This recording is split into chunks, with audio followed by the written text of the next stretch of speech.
Yo no sé si generalmente no leemos ni la Declaración Universal de los Derechos Humanos con detenimiento, ni los contratos que firmamos, ni las constituciones con mucho cuidado. Pero si nos detenemos un momento en leer el artículo 13 de la Declaración Universal de los Derechos Humanos, que es de 1948, esto es muy importante, que fue redactada por las incipientes Naciones Unidas, constituidas después, 3 años después del fin de la Segunda Guerra Mundial, nos encontramos con una declaración muy peculiar. Efectivamente, se declara la libertad de movimiento. Toda persona tiene derecho a circular libremente y a elegir su residencia en el territorio de un Estado. Pero hay una cualificación. Toda persona tiene derecho a salir de cualquier país, incluso del propio, y a regresar a su país. No puede ir a cualquier otro. Esto es muy significativo. Es decir, que la celebrada libertad de movimiento, de circulación, tiene sus cualificaciones, tiene ya, después de la horrible Segunda Guerra Mundial, con una masa, miles, millones de refugiados, gente que no sabía dónde ir. La vieja Europa el centro de Europa estaba lleno de gente que se habían salvado, habían sobrevivido a los campos de concentración por una parte, después los soldados. Estaba lleno de gente durante años que circulaban por ahí y se redacta esta declaración que efectivamente no concede la plena libertad de movimiento como un derecho humano a las personas. Esta página de diario es simplemente para mostrar la paradoja, que es todavía muy actual. Estamos con más cruceros todavía en el puerto de Barcelona y por otra parte abajo los 26 inmigrantes rescatados en aguas libias descansan en Tarragona. Es decir, esta paradoja de una sociedad progresivamente desigual en la que en realidad las clases medias viajan en estos enormes cruceros. No son la gente rica realmente, tienen sus propios yates, ¿no? Y por otra parte está el problema de los inmigrantes. Aquí os traigo, para enfatizar el tema que estoy tratando y que quiero tratar, que es justamente la falta de libertad de movimiento. Joseph Roth era un escritor que escribía en alemán, judío, centroeuropeo, que en 1933, como tanta otra gente, se exila desde Alemania, se va a Francia. Y como bien debía saber, él declara que es una formulación, no he visto ninguna más breve y más contundente sobre el problema de la libertad de movimiento de las personas en este planeta moderno. ¿Qué es una persona sin papeles? Menos que un papel sin persona. Sabemos aquí, conocemos el problema, oímos del problema de los papeles, si queréis los manteros. Ahora, ¿de dónde viene o cómo se constituye la nacionalidad? Esto es un mapa que está en alemán, pero os lo explicaré brevemente porque tampoco es muy complicado. El moderno Estado nacional surge a partir de fines del siglo XVIII, Revolución Francesa, la libertad, igualdad y fraternidad de todos los seres humanos, pero la humanidad es dividida justamente en estos estados nacionales territoriales y el gran problema que se plantea entonces hacia principios del siglo XIX, a lo largo de la primera mitad del siglo XIX, es cómo determinar quién pertenece a dónde. Esta pregunta, ¿quién pertenece a qué Estado, nación territorial? No nos debe resultar tan sorprendente hoy en día, porque estamos otra vez con la misma cuestión. Y es entonces, en la primera mitad del siglo XIX, en que en Europa se definen los criterios de adquisición de la nacionalidad. Y lo que realmente es interesante es el contraste entre dos principios que están indicados aquí, el ius sanguinis, el derecho de la sangre, en contraste con el derecho del suelo, en la medida en que precisamente la vieja Europa y algunas adyacencias donde hay principios mezclados, contrasta enormemente con las Américas. En América se introduce, con la excepción de Colombia, por una razón que desconozco, y en Chile, y eso fue Pinochet, predomina el principio, se adquiere la nacionalidad de cada una de la república donde vives a partir de haber nacido en el territorio de la república en cuestión. Quien es argentina, argentino, es tal por haber nacido allá. Mientras que en Europa el principio es la descendencia. La descendencia, es decir, ius sanguinis, que es un principio mucho más conservador en la medida en que perpetúa la pertenencia a un Estado nacional territorial a través de las generaciones.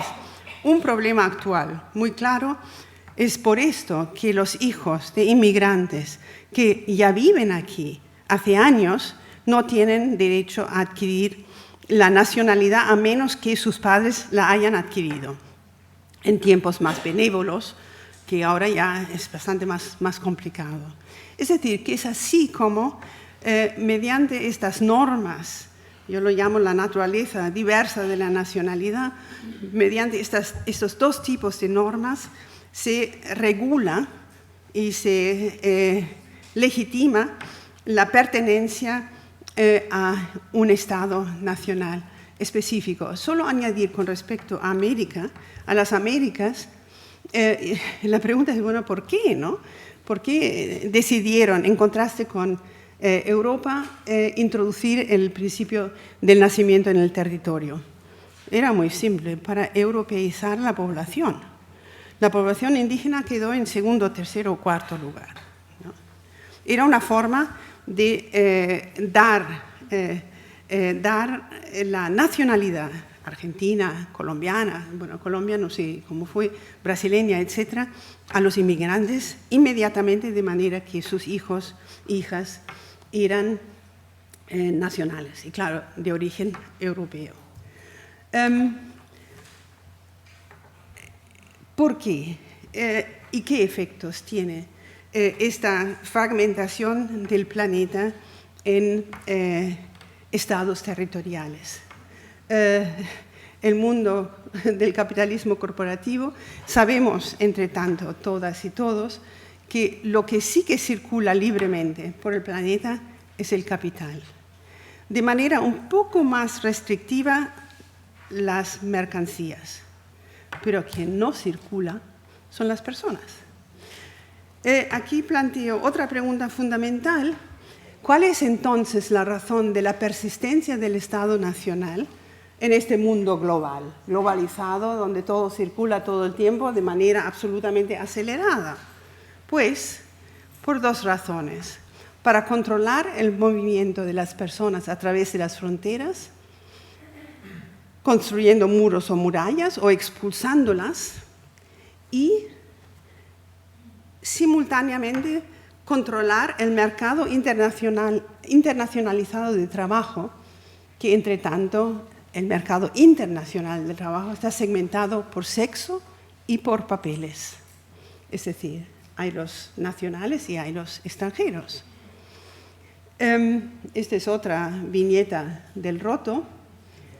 Se ruega a la población inmigrante que vuelva a sus lugares de origen hasta que se les necesite de nuevo, que es una forma muy irónica, fuertemente irónica, de formular exactamente esta cuestión. Porque tenemos que plantearnos, si el mundo es tan global, tenemos que preguntarnos, bueno, ¿y por qué persiste? ¿Y por qué pasaportes? ¿Por qué fronteras? ¿Por qué controles crecientes? Pues es una forma de controlar el movimiento de las personas, de la fuerza de trabajo de los trabajadores. Ahora, antropólogas y antropólogos tenemos como una preocupación y una ocupación principal, el entender, el estudiar, el explicar las múltiples clasificaciones y descalificaciones sociopolíticas en el mundo, en las sociedades, etc. Y os traigo, aquí falta una I, es Pouillon, por cierto. Os traigo esta cita que me parece espléndida de Jean Pouillon, que es un antropólogo africanista francés, en este artículo Le genre humain. Él hace esta formulación, nos ofrece esta formulación que es de una utilidad total. Tendemos a pensar que clasificamos el mundo en que vivimos con la gente con la que vivimos, distinguimos, establecemos semejanzas, etc., a partir de rasgos que tienen, rasgos reales que están ahí. Lo que sugiere Pouillon es justamente lo contrario. Lo que hacemos es no clasificamos porque hay cosas que clasificar, sino que al clasificar escogemos, y yo añadiría, o incluso inventamos elementos o criterios para hacerlo. El terrible ejemplo es la Alemania nazi, donde a los judíos se les obligaba a llevar una estrella de David amarilla en la ropa, porque no se les podía distinguir de otra manera. Una práctica que, por cierto, supongo que Hitler descubrió al leer sobre la expulsión de los judíos de la península ibérica, que también tenían que llevar un trozo de ropa amarilla en la ropa para distinguirlos, porque tampoco eran distinguibles. ¿Cómo se hace? Otra vez el roto, todas las identidades son tóxicas, porque las identidades no solo incluyen, sino que excluyen. Y esto me lleva a otra dimensión, no solo la dimensión política, sino la dimensión clasificatoria cultural. Hemos acompañado, obviamente, seguramente, todas y todos, el debate que se inicia en Francia hace poco sobre el uso del burkini por parte de personas, de mujeres musulmanas en la playa. La gran escritora española, Almudena Grandes, el fin de semana o hace 2 semanas, escribió sobre el burkini y me pareció de una lucidez extraordinaria. Una mujer de mediana edad, tan indefensa y desprevenida como todos cuando nos tumbamos en la playa, es interpelada por 2 policías completamente vestidos que la obligan a desprenderse del velo. Bueno, todos hemos leído algún episodio de estos. Y la túnica que recubre un bañador de cuerpo entero. La imagen produce un rechazo instantáneo que no resiste un análisis más exhaustivo. Pero fíjense, esta contraposición 1920-2016, la imagen, la foto de abajo es precisamente una persona, una mujer musulmana que se le obliga a quitarse la ropa, en contraste con la medición de la cortedad de la falda en la playa en 1920. Es decir, es el absurdo total. Pregunta que planteo habiendo introducido esta cuestión que forma parte de las clasificaciones identitarias de las fronteras. ¿Esto es un caso de racismo? Pues no. ¿Qué es lo que escribe Almudena Grandes? Pero la convivencia en Europa se está deteriorando tanto y tan deprisa que la prohibición no solo puede acabar convirtiendo en un símbolo religioso algo que nunca lo fue, sino acentuando de paso la sumisión de las mujeres musulmanas en un inextricable batiburrillo de prejuicios y falsedades. Yo esto lo llamaría el fundamentalismo cultural. Esto no tiene sentido de identificar o de interpretar este acontecimiento como una cosa de racismo. No es esto. es un caso claro de cómo se ha convertido las diferencias culturales en elementos de clasificación y descalificación con consecuencias machistas evidentes. Pero la historia no se acaba aquí. Tal vez recordáis, que a mí me ha movido mucho, el caso de la Nochevieja en Colonia, en la plaza de la estación, en la estación y la catedral en Colonia, donde se decía que 1000 hombres de aspecto árabe o africano habían atacado y robado a mujeres. Entonces estuve buscando información sobre el hecho y sobre todo también sobre la interpretación de este acontecimiento. Y os lo presento otra vez como una manifestación de la articulación entre sexo, Estado y fronteras. ¿Qué es lo que decía Wikipedia? Wikipedia es una fuente importante para nuestra información, pero es también una fuente de interpretaciones, es una fuente antropológica muy interesante, porque lo que me encontré aquí es una síntesis de los acontecimientos. Las mujeres fueron los objetivos principales de los tocamientos y otros tipos de acoso sexual, incluyendo al menos 5 supuestas violaciones. Fueron víctimas de agresiones físicas y robo tanto mujeres como hombres. Vaya. Tipo de agresiones: tocamiento, acoso sexual, robo, 5 supuestas violaciones. Las víctimas: al menos 5 supuestas violaciones. 3 denuncias en Colonia, 2 denuncias en Hamburgo.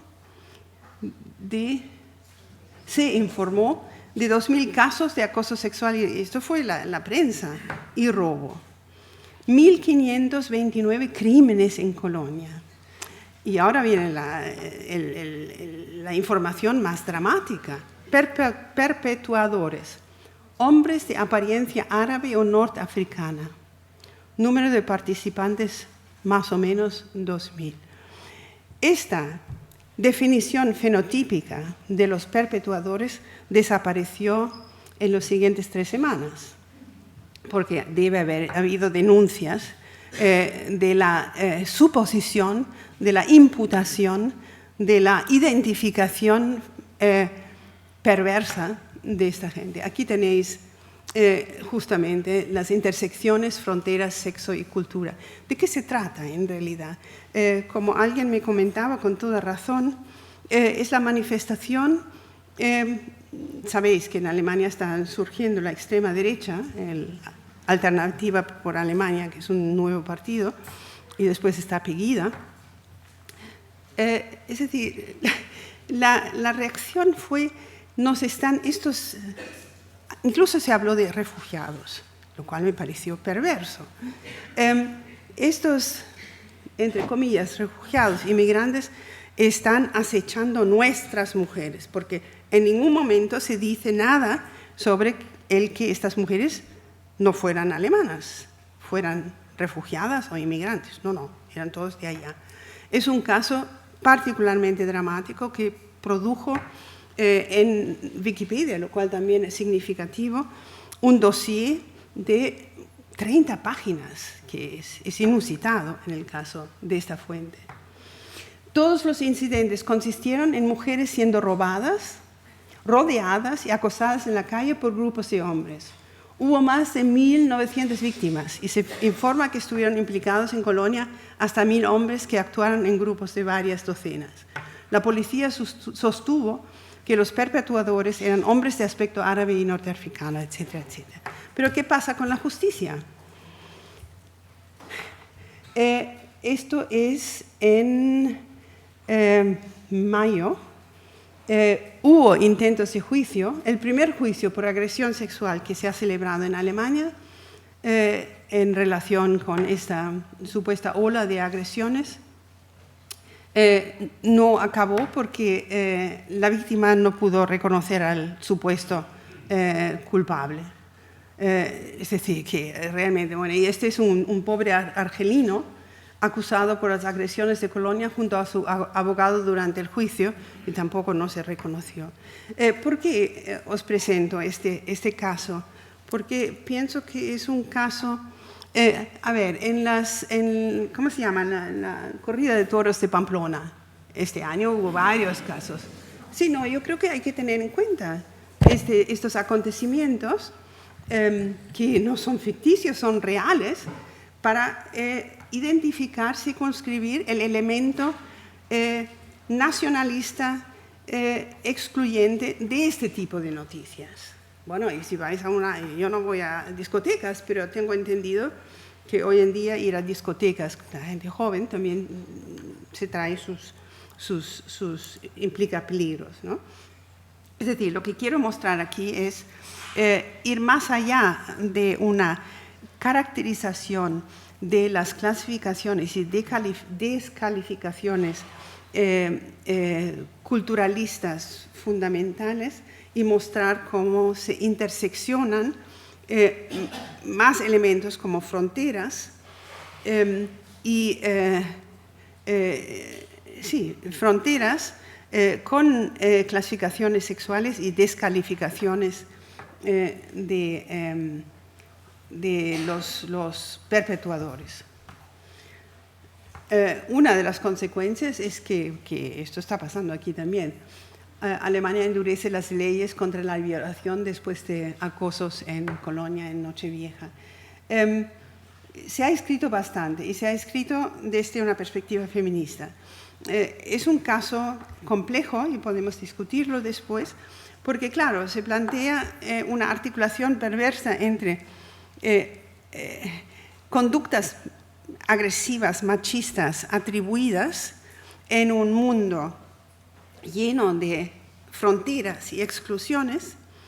Entonces, ¿por dónde poner el acento? Yo opino que esto es una manipulación informática que efectivamente ha tomado como víctimas en Alemania los inmigrantes y sobre todo los refugiados en un momento posterior a la apertura de las fronteras por parte de Angela Merkel, a partir de las cuales entraron aproximadamente 1 millón de refugiados en Alemania.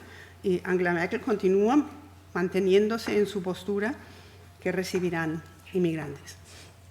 Ahora, para sistematizar un poco más mi planteamiento de que no se trata de racismo estúpido, sino que aquí lo que tenemos, y después podemos hablar del por qué este giro, aquí lo que tenemos es la manipulación de diferencias culturales, lo que yo llamo fundamentalismo cultural, solo muy sistemáticamente comparar cómo funciona la estructura de las clasificaciones raciales en contraste con el fundamentalismo cultural.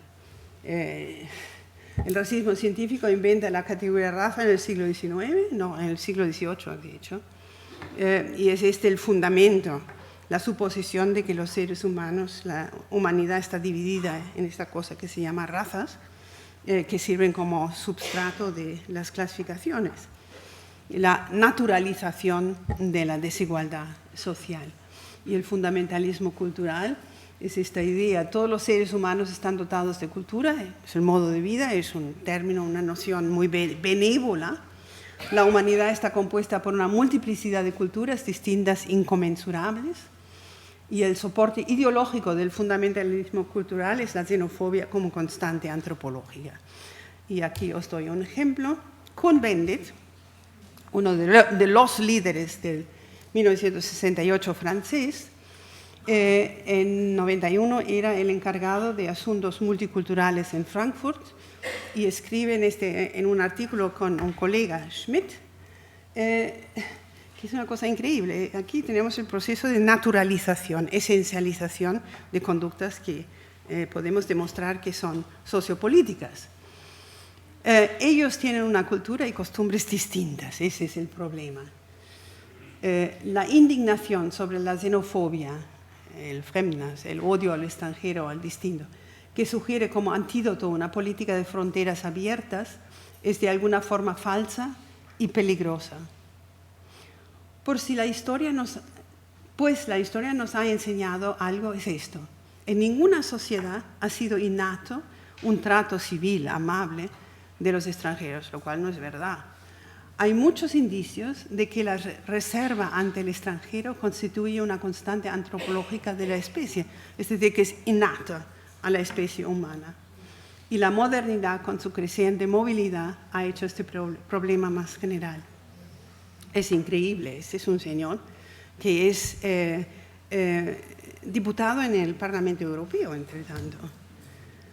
Aquí solo la ilustración del surgimiento de organizaciones, partidos de extrema derecha por toda Europa, los nuevos populismos en la vieja Europa, el temor al desembarco de los musulmanes y el resultado de la islamofobia. La islamofobia es una manifestación de lo que yo quiero nombrar precisamente fundamentalismo cultural. Hago referencia también, Arturo lo hizo y Tim Ingold también, a Philippe Descola y su extraordinario trabajo Pas de la nature et culture, un extraordinario trabajo basado en sólida etnografía, en el que muestra que tan solo el occidente moderno se ha aferrado a clasificar los seres según si actúan según las leyes de la materia o de los avatares de la convención, es decir, cultura y naturaleza. Y es relevante este planteamiento, y es relevante la obra de Philippe Descola, no solo para extender todavía más la comprensión, el respeto por la visión de mundo, las ontologías de pueblos otros, sino para poner en cuestión nuestras propias convicciones absolutamente dualistas. Nosotros en esta sociedad moderna lo que hacemos desde el surgimiento de la filosofía natural fines del siglo XVII entrando en el XVIII, separamos radicalmente, viva Descartes, radicalmente el ámbito de la naturaleza y la cultura. Pero ¿por qué es tan importante? Aquí voy a saltar el Goldberg. Porque es precisamente ese componente fundamental de nuestra visión de mundo, para no usar esta palabra polémica, ontología, nuestra visión del mundo, la división del mundo, que hizo posible a que en una sociedad profundamente desigual, caracterizada por la segregación racial, convencida de cómo Estados Unidos, era posible que Martin Luther King dijera, a mí todavía me conmueve, yo tuve un sueño que un día esta nación alcanzaría y cumpliría el verdadero significado de su credo. Pensamos que esta verdad es evidente, que todos los hombres son creados iguales. Es posible, no sé si me he aclarado, es posible articular el credo de que todos los seres humanos nacemos libres e iguales con una realidad sistemáticamente y repetidamente desigual, precisamente porque pensamos que el mundo está dividido en un ámbito natural y un ámbito cultural, y de esta manera podemos reducir y legitimar la desigualdad atribuyéndola a características esenciales. Es decir, esto hace posible la naturalización de las desigualdades sociales. Y de lo que os estoy hablando es precisamente la naturalización, entre comillas, por cierto, de las diferencias culturales, ¿no? No era esto, sino que quería traeros la cita de Theo Goldberg en un libro que es del 93, pero que es absolutamente actual, y solo cualificar esta generalización con respecto a las exclusividades racistas, porque pienso que recoge perfectamente lo que es la paradoja las condiciones de posibilidad para naturalizar las desigualdades, la paradoja de la modernidad, que descansa en la oposición ontológica entre naturaleza y cultura.